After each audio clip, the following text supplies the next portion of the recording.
Hello student, welcome to my YouTube channel Rohit Academy. Student, आज हम इस वीडियो में आप लोगों को बताएंगे क्लास 10th का सब्जेक्ट आप लोगों का है सोशल साइंस यानी कि सामाजिक विज्ञान है। कक्षा 10 का आप लोगों का ये प्री बोर्ड परीक्षा का पेपर है। कौन सा प्री बोर्ड परीक्षा का आप लोगों का 2026 का आप लोगों का बिल्कुल न्यू पेपर वायरल पेपर आप लोगों के सामने लेकर के आए हैं। क्या है 2026 का बिल्कुल न्यू पेपर वायरल पेपर है ये आप लोग का बाबू। ये ऑफिशियल पेपर है। ये पेपर जो है सभी को स्कूल कॉलेज में सभी डिस्ट्रिक्ट में यानी कि सभी जिला में सभी के पेपर में यहाँ से आप लोग को बहुत सारे क्वेश्चन पूछे जाएंगे। एक एक क्वेश्चन का आंसर आप लोगों को देखिए 70 में 70 नंबर बिल्कुल कंप्लीट तरीके से बताएंगे आप लोग को समझाएंगे। ये पेपर का जो कोड है बाबू 825 BAS है। ठीक है, इसका संपूर्ण हल के साथ जो आप लोगों का 20 नंबर का MCQ रहता है और आप लोगों का 10 नंबर का मैप का कार्य रहता है, 40 नंबर का वर्णनात्मक क्वेश्चन, सब 70 नंबर कंप्लीट तरीके से इस वीडियो में बता देंगे और आप लोग को समझा देंगे। ठीक है, चलिए समय गवाए अपने बिना समय गवाए अपने क्वेश्चन पर आते हैं। खंड आ यहाँ से हमारा स्टार्ट होता है जिसमें से आप लोग का बहुविकल्पीय क्वेश्चन दिया गया। इसमें देखिए आप लोगों का मल्टीपल चॉइस क्वेश्चन दिया गया, 20 MCQ रहेगा। इसको सबसे पहले मतलब करते हैं। फिर इसमें पहला क्वेश्चन दिया गया फ्रांस की क्रांति कब हुई थी। यहाँ पर हिंदी और इंग्लिश वर्जन दोनों दिया गया, यानी कि आप लोग को इंग्लिश में करना चाहते हैं इंग्लिश कर सकते हैं, हिंदी है तो हिंदी में कर सकते हैं। ठीक है, तो आप लोग का यहाँ पर फ्रांस की क्रांति कब हुई थी हमें ये बताना है। तो इसका जो राइट आंसर हो जाएगा 1789 ईस्वी में हुई थी। कहाँ पे हुई थी बाबू? तो फ्रांस में हुई थी। ये तो जाहिर सी बात है, तो बी वाला ऑप्शन हमारा इसका सही हो जाएगा। ठीक है, यहाँ पर कौन सा बी वाला ऑप्शन हमारा राइट हो जाएगा। आगे का क्वेश्चन देखते हैं। दूसरा क्वेश्चन यहाँ पर हमारा दिया गया क्या, देखिए जर्मनी के एकीकरण का जनक कौन था, यानी कि जर्मनी के एकीकरण का जनक कौन था हमें ये बताना। तो ऑटो वन बिस्मार्क था। कौन था बाबू? ऑटो वन बिस्मार्क था, जो कि कौन सा सी वाला ऑप्शन हमारा इसका राइट हो जाएगा। अगला क्वेश्चन देगा भारत का पहला लौह इस्पात संयंत्र कहाँ स्थापित किया गया था हमें ये बताना। तो जमशेदपुर में स्थापित किया गया था, जो कि सी वाला ऑप्शन राइट हो जाएगा। क्वेश्चन आप लोग का ये जमशेदपुर हो जाएगा। ठीक है, जमशेदपुर झारखंड में स्थापित किया गया था। जमशेदपुर कहाँ है? तो झारखंड में है। ये भी आप लोग दिमाग में बैठा लीजिएगा। ठीक है, अगला क्वेश्चन देगा अंतर्राष्ट्रीय विश्व बैंक की स्थापना कब की गई थी। तो ये 1944 ईस्वी में की गई थी, जो कि डी वाला ऑप्शन हमारा इसका राइट हो जाएगा। अगला क्वेश्चन 5 वाला यानी कि पांचवा क्वेश्चन देगा विश्व में आर्थिक महामंदी कब आई थी हमें ये बताना है। तो इसका राइट आंसर हो जाएगा 1929 ईस्वी में आई थी, जो कि हमारा बी वाला ऑप्शन सही हो जाएगा। अगला क्वेश्चन देगा कार्नला किस देश से संबंधित है हमें ये बताना है। तो इसका जो सही आंसर हो जाएगा कार्नला जो हो जाएगा किस देश से संबंधित है बाबू? तो ये ब्रिटेन से संबंधित है, जो कि डी वाला ऑप्शन हमारा इसका राइट हो जाएगा। अगला क्वेश्चन हमारा 7 वाला यानी कि 7वां क्वेश्चन देगा हिंदी है, यानी कि हिंदी एक क्या है? तो राजभाषा है। क्या बाबू? राजभाषा है, जो कि हमारा कौन सा सी वाला ऑप्शन इसका राइट हो जाएगा। भारतीय संविधान के अनुच्छेद 343 फर्स्ट यानी कि 343A के अनुसार हिंदी भारत का संघ का आधिकारिक भाषा का राजभाषा का मतलब दर्जा दिया गया। ठीक है, समझ में आ गया ना बाबू। आगे का क्वेश्चन देख लो। आगे का क्वेश्चन क्या दिया गया इसको भी आप लोग को समझा देते हैं एंड आप लोग को बता देते हैं। देखिए क्वेश्चन क्या दिया गया, जनसंघ की स्थापना हुई थी, यानी कि जनसंघ की स्थापना कब किया गया था हमें ये बताना है। तो इसका जो राइट आंसर हो जाएगा ना क्या सही हो जाएगा? 1951 में किया गया था। ए वाला ऑप्शन हमारा सही हो जाएगा। अगला क्वेश्चन हमारा दिया गया और किसके स्थापना किसने किया था? तो श्यामा प्रसाद मुखर्जी ने किया था, ये भी जान लो। अगला क्वेश्चन हमारा दिया गया निम्न में से किसका संबंध लोकतंत्र से नहीं है हमें ये बताना। तो बहुसंख्यक का शासन जो होता है, बहुसंख्यकों का शासन, ये लोकतंत्र से संबंधित नहीं होता। ठीक है, इसका जो हमारा राइट आंसर हो जाएगा डी वाला ऑप्शन सही हो जाएगा। अगला क्वेश्चन यहाँ पर हमारा 10 वाला यानी कि 10वां क्वेश्चन दिया गया भारत के संविधान में महिलाओं के लिए आरक्षण व्यवस्था है, यानी कि कहाँ पर व्यवस्था है हमें ये बताना है। तो इसका स्थानीय संस्थाओं में व्यवस्था है, जो कि हमारा कौन सा? ये डी वाला ऑप्शन राइट हो जाएगा। अगला क्वेश्चन 11 वाला दिया गया क्या कि निम्न में से कौन सा आर्थिक विकास का लक्ष्य है हमें ये बताना है। तो इसका जो सही आंसर हो जाएगा कौन है बाबू? देखो रोजगार भी है, उपभोग में वृद्धि है भी है, स्वतंत्रता भी, यानी कि इनमें से सभी हो जाएगा, जो कि डी वाला ऑप्शन हमारा इसका राइट हो जाएगा। अगला क्वेश्चन हमारा यहाँ पर दिया गया है कि तृतीय क्षेत्र का व्यवसाय है, यानी कि तृतीय क्षेत्र का व्यवसाय क्या है इनमें से हमें ये बताना है। तो इसका जो राइट आंसर हो जाएगा, देखिए तृतीय क्षेत्र का जो इसमें व्यवसाय है बाबू बैंकिंग है। क्या है? बैंकिंग, यानी कि ए वाला ऑप्शन राइट हो जाएगा। तृतीय क्षेत्र की सेवाएं शामिल होती हैं, जैसे कि बैंकिंग होता है, पशुपालन प्राथमिक क्षेत्र में आता है और विनिर्माण द्वितीय क्षेत्र में आता है। ठीक है, तो इस प्रकार से ये हमारा तीनों कंप्लीट हो गया। आगे का क्वेश्चन देखिए क्या दिया गया। आगे क्वेश्चन 12 वाला हमारा कंप्लीट हो गया था। 13 वाला क्वेश्चन यहाँ पर दिया गया निम्नलिखित में से कौन अनौपचारिक साख को नियंत्रित करता हमें ये बताना। तो इसका राइट जो हो जाएगा कौन सा सही आंसर हो जाएगा बाबू? इनमें से कोई नहीं हो जाएगा, डी वाला ऑप्शन राइट हो जाएगा। फिर अगला क्वेश्चन हमारा यहाँ पर 14 यानी कि 14 वाला क्वेश्चन दिया गया निम्नलिखित में से कौन अंतरराष्ट्रीय व्यापार का अवरोधक है, यानी कि कौन है हमें ये बताना है। तो इसका जो सही आंसर हो जाएगा कौन सा राइट आंसर हो जाएगा? आयात कर होता है, घरेलू व्यापार को संरक्षण होता है, यानी कि ए और बी दोनों हो जाएगा। सी वाला ऑप्शन हमारा इसका राइट हो जाएगा। अगला क्वेश्चन हमारा 15 वाला यानी कि 15 वाला क्वेश्चन दिया गया, उपभोक्ता के शोषण का एक रूप है, यानी कि इसका एक रूप क्या है हमें ये बताना है। तो इसका राइट आंसर हो जाएगा मिलावटी वस्तु भी है, अनुचित कीमत लेना और कम ओजन तोलना, यानी कि इनमें से कम सभी हो जाएगा, जो कि डी वाला ऑप्शन लॉक कर दिया जाएगा। ठीक है बाबू, समझ में आ रहा है। देखो आप लोगों की डिमांड पर हम पेपर आप लोगों को वीडियो प्रोवाइड करते हैं, लेकिन आप लोग वीडियो को शेयर नहीं करते, तो आपको एक ही काम करना है, इस वीडियो को क्लास 10 के जितने भी स्टूडेंट होंगे उनके पास अधिक से अधिक जरूर शेयर करके पहुंचा दीजिएगा। आप लोग को एक काम का करना है, आप लोग को डिस्क्रिप्शन में हमारे चैनल का लिंक मिलेगा, वहां पर आप लोग टेलीग्राम चैनल ज्वाइन हो जाइएगा, किस लिए वहीं पर आप लोग का सभी पीडीएफ और नोट्स भेज दिया जाएगा, जो भी इंपॉर्टेंट क्वेश्चन हो पेपर वायरल पेपर रहेंगे। ठीक है, आगे का क्वेश्चन देखिए क्या दिया गया। आगे क्वेश्चन दिया गया है कि संपूर्ण उत्तरी मैदान बना है, यानी कि किससे बना हमें ये बताना। तो जलोढ़ मृदा से बना है, जो कि हमारा कौन सा ए वाला ऑप्शन इसका राइट हो जाएगा। अगला क्वेश्चन हमारा 17 वाला क्वेश्चन दिया गया, क्या देखिए 17 वाला क्वेश्चन दिया गया, निम्नलिखित में से कौन वन संसाधन के सिकुड़ने का कारण नहीं है, यानी कि कौन नहीं हमें ये बताना। तो आरक्षित वनों का विस्तार जो है ये नहीं है, जो कि हमारा कौन सा ये डी वाला ऑप्शन लॉक कर दिया जाएगा। अगला क्वेश्चन 18 वाला दिया गया है कि निम्नलिखित में से कौन भारत में रोपड़ फसल का उदाहरण नहीं है, हमें ये बताना है। तो देखो बाबू, रोपड़ फसल का उदाहरण कौन सा नहीं है हमें ये बताना है। तो इसका जो सही आंसर हो जाएगा ये धान जो हो जाएगा, ये सी वाला ऑप्शन हमारा सही हो जाएगा। क्या हो जाएगा, धान एक चावल यानी कि एक प्रमुख खाद्यान्न फसल है, और यह रोपड़ कृषि का उदाहरण नहीं है। रोपड़ फसलें जो होती है बड़े पैमाने पर नकदी फसलें होती हैं, जैसे गन्ना होता, केला होता, काफी होता है, ठीक है, और इत्यादि होते हैं।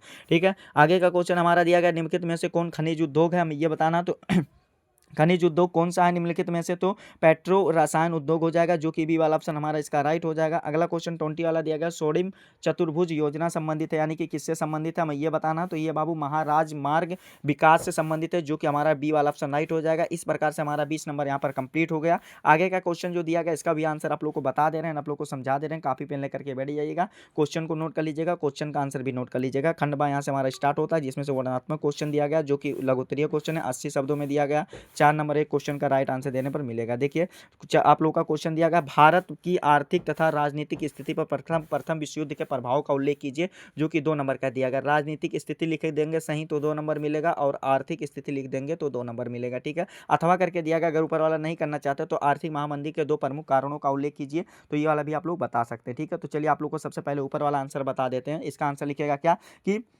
प्रथम विश्व युद्ध का भारत की आर्थिक और राजनीतिक स्थिति पर गहरा प्रभाव पड़ा, जिससे आर्थिक तंगी बढ़ी और राजनीतिक चेतना जागी। ठीक है, प्रथम विश्व युद्ध कब हुआ था बाबू ये भी जान लो। प्रथम विश्व युद्ध 1914 से 18 तक चला था। 1914 ने भारत में आर्थिक और राजनीतिक प्रभाव डाले थे। आर्थिक प्रभाव में डालना हेडिंग बना लीजिएगा, इसमें लिखिएगा क्या, रक्षा में भारी वृद्धि हुई, जिसे पूरा करने के लिए युद्ध ऋण लिया गया और कर बढ़ाए गए। आगे लिखना है, कीमतें लगभग दोगुनी हो गई, जिससे आम लोगों की मुश्किलें बढ़ गई। ठीक है, आगे आप लोगों को लिखना है, युद्ध के कारण औद्योगिक वस्तुओं की मांग बढ़ी, जिससे भारतीय उद्योगों को प्रोत्साहन मिला, लेकिन सामान्य लोगों को नहीं मिला। ठीक है, राजनीतिक प्रभाव में लिखना है आप लोगों को, लिखना है इसमें पहला पॉइंट लिखेगा कि ब्रिटिश सरकार ने युद्ध के दौरान भारतीय का सहयोग पाने के लिए स्वशासन के लिए वादे किए, और जिससे राष्ट्रीय आंदोलन को बल मिला। ठीक है, दूसरा पॉइंट लिख दीजिएगा, युद्ध के बाद लागू किए गए दमनकारी कानूनों जैसे रॉलेट एक्ट ने भारतीयों पर असंतोष उत्पन्न किया। तो इस प्रकार से 4 नंबर इसमें आप लोग का कंप्लीट हो जाएगा। आगे का क्वेश्चन आर्थिक महामंदी वाला आप लोग खुद से तैयार कर लीजिएगा, ये नहीं है कि आप लोग को छोड़ देना, जितना क्वेश्चन बता रहे हैं सभी को आप लोग को खुद से जरूर तैयार कर लेना है, ये वाला आर्थिक अथवा करके वाला। फिर आगे का क्वेश्चन दिया गया है क्या कि भारतीय राजनीतिक व्यवस्था में क्षेत्रीय दलों के बढ़ते महत्व को 2 प्रमुख कारणों का उल्लेख कीजिए। 2 नंबर का क्वेश्चन दिया गया, अथवा करके दिया गया, लोकतंत्र के की 4 प्रमुख विशेषताओं का उल्लेख कीजिए। तो इसका आंसर आप लोग को बता दें क्या, तो आप लोग को ये जो दिया गया, क्या आप लोग का ये दिया गया, ये वाला बता देते हैं। ठीक है, भारतीय राजनीति में क्षेत्रीय दलों का महत्व निम्न है, आप लोग को इसका आंसर लिखेगा क्या, भारतीय राजनीतिक व्यवस्थाओं में क्षेत्रीय दलों के बढ़ते महत्व के 2 प्रमुख कारण है, केंद्र में गठन सरकारों का योग, और यहाँ पर लिखिएगा 2 कारण निम्न है। पहला आप लोग को लिखिएगा क्या, पहला आप लोग को पॉइंट लिख लीजिएगा क्या कि 1989 के बाद से भारतीय राजनीति में किसी एक दल की स्पष्ट बहुमत मिलना कम हो गया था। ठीक है, ऐसे में उनका महत्व बढ़ गया था। ठीक है, इस प्रकार से ये वाला कंप्लीट हो जाएगा। दूसरा पॉइंट लिखेगा, क्षेत्रीय दल अपने विशिष्ट राज्यों या क्षेत्रों को मुद्दा, संस्कृति और मांगों को स्तर प्रभावी ढंग से उठाते थे। वह स्थानीय लोगों की आकांक्षाओं को बेहतर ढंग से प्रतिबंधित करते हैं, जिससे उन्हें स्थानीय समर्थन मिलना है। ठीक है, तो इस प्रकार से हमारा 4 नंबर इसमें बाबू कंप्लीट हो जाएगा। अगला क्वेश्चन हमारा यहाँ पर दिया गया, परिवहन क्षेत्र का विकास देश के विकास में कैसे सहायक हो सकता है, इसके किन्हीं 2 लाभ लिखिए, जो कि 4 नंबर का क्वेश्चन दिया गया। अथवा करके दिया, अयस्क क्या होते हैं, भारत में लौह अयस्क की 2 प्रमुख पेटियाँ कौन सी हैं, हमें ये बताना है। तो इसका जो राइट आंसर हो जाएगा, आप लोग इसको खुद से बाबू तैयार कर लीजिएगा, ठीक है। आगे का क्वेश्चन जो है इसको तैयार कर लीजिएगा। अगला क्वेश्चन दिएगा, सूचना का अधिकार क्या है, या किस प्रकार उपभोक्ता की शक्ति में वृद्धि करता है, हमें ये बताना है। ये वही 4 नंबर का क्वेश्चन दिया गया, तो इसको भी अच्छे तरीके से आप लोग तैयार कर लीजिएगा, ठीक है। अथवा वाला भी क्वेश्चन आप लोग तैयार कर लीजिएगा, बता दे रहे हैं, आप लोग कंप्लीट कर लीजिएगा। अगला क्वेश्चन वर्णनात्मक क्वेश्चन सेकंड, यानी कि आप लोग का इसका आंसर 150 शब्दों में देना है, जिसके लिए 6 नंबर मिलेगा। क्या देना है, 6 नंबर मिलेगा, जिसमें हमारा क्वेश्चन पूछा गया भारत में राष्ट्रवाद के उदय के प्रमुख कारणों की व्याख्या कीजिए, जो कि 6 नंबर का क्वेश्चन दिया गया। अथवा करके दिया गया फ्रांस के क्रांति के प्रमुख कारणों का वर्णन कीजिए, तो ये वाला भी क्वेश्चन अच्छे तरीके से आप लोग तैयार कर लीजिएगा। अगला क्वेश्चन 6 वाला दिया गया, भारत की संघात्मक शासन व्यवस्था के प्रमुख विशेषताओं का उल्लेख कीजिए। अथवा करके दिया गया सांप्रदायिकता से आप क्या समझते हैं, या किस प्रकार भारतीय समाज के हानिप्रद है, तो ये वाला भी अच्छे तरीके से आप लोग क्वेश्चन तैयार कर लीजिएगा। अगला क्वेश्चन ये वाला भी तैयार कर लीजिएगा, 6 नंबर का क्वेश्चन। अथवा करके दिया गया अनौपचारिक शाख क्या है, भारत में शाख विस्तार में अनौपचारिक शाख की आवश्यकताओं एवं चुनौतियों को एक एक उदाहरण दीजिए, तो ये वाला भी क्वेश्चन आप लोग अच्छे तरीके से बाबू कंप्लीट कर लीजिएगा।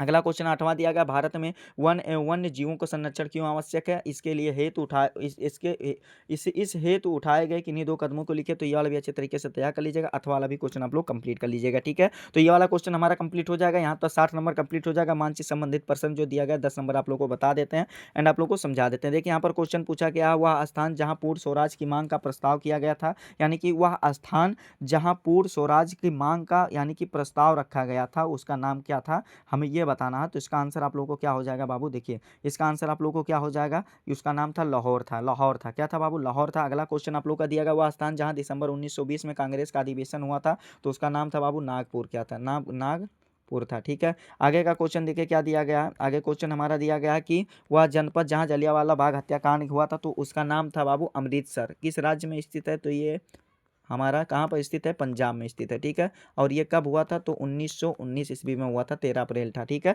ये वाला भी कंप्लीट हो जाएगा। फिर अगला क्वेश्चन देखो, वह स्थान जहाँ आनंद भवन स्थित है, तो आनंद भवन बाबू प्रयागराज इलाहाबाद में स्थित है, ठीक है। ये वाला भी कंप्लीट हो जाएगा। फिर अगला क्वेश्चन देखो, वह स्थान जहाँ सूती मिल श्रमिकों का पहला सत्याग्रह हुआ था, तो अहमदाबाद में हुआ था, जो कि गुजरात में स्थित है। कहाँ पर है, गुजरात में हुआ था, यानी कि 1918 में हुआ था, ठीक है। तो ये वाला भी हमारा कंप्लीट हो जाएगा। आगे का क्वेश्चन देखिए क्या दिया गया, आगे क्वेश्चन दिया गया, इसको आप लोग को दर्शाना पश्चिमी भारत की एक सॉफ्टवेयर टेक्नोलॉजी पार्क को इस चिन्ह द्वारा दर्शाना है, यानी कि इस चिन्ह द्वारा आप लोग को इसको व्यक्त करना क्या करना है, व्यक्त करना है, ठीक है। तो इस चिन्ह द्वारा आप लोग इसको दर्शा दीजिएगा। ये वाला आप लोग का कंप्लीट हो जाएगा। आगे का क्वेश्चन आप लोग को देखिए क्या दिया गया, इसमें दिया गया पूर्व भारत स्थित एक लोहा इस्पात को आप लोग को बताना है, तो नरोरा हो जाएगा, या कोई दर्शा दीजिए। दक्षिण भारत का तापीय ऊर्जा संयंत्र, तो इसमें नरोरा आ जाएगा, ठीक है। छत्तीसगढ़ की राजधानी को आप लोग इस चिन्ह द्वारा दर्शा देना है। तो अगला दिया गया पूर्वी भारत के स्थित अंतर्राष्ट्रीय हवाई अड्डा को आप लोग को दर्शा देना, कोई एक दर्शा दीजिएगा। 5 नंबर इसमें कंप्लीट हो जाएगा, ठीक है।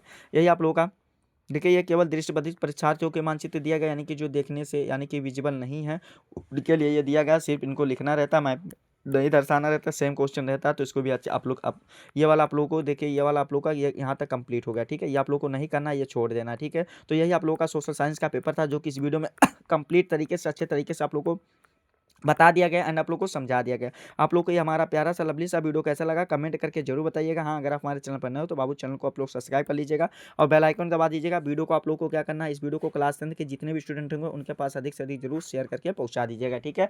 आप लोग को शेयर कर, आप लोग को देखिए एक काम करना है, टेलीग्राम चैनल को हमारे ज्वाइन कर लीजिएगा। वहाँ पर सभी नोट्स और PDF सभी जो भी मटेरियल लेंगे वहाँ पर भेज दिए जाएंगे। तो आप लोग टेलीग्राम चैनल डिस्क्रिप्शन में लिंक दिया गया, वहाँ से ज्वाइन हो जाइएगा, ठीक है। चलिए, आप लोगों से हम मिलते हैं नेक्स्ट वीडियो में नेक्स्ट टॉपिक के साथ। तब तक के लिए जय हिंद, जय भारत, वंदे मातरम।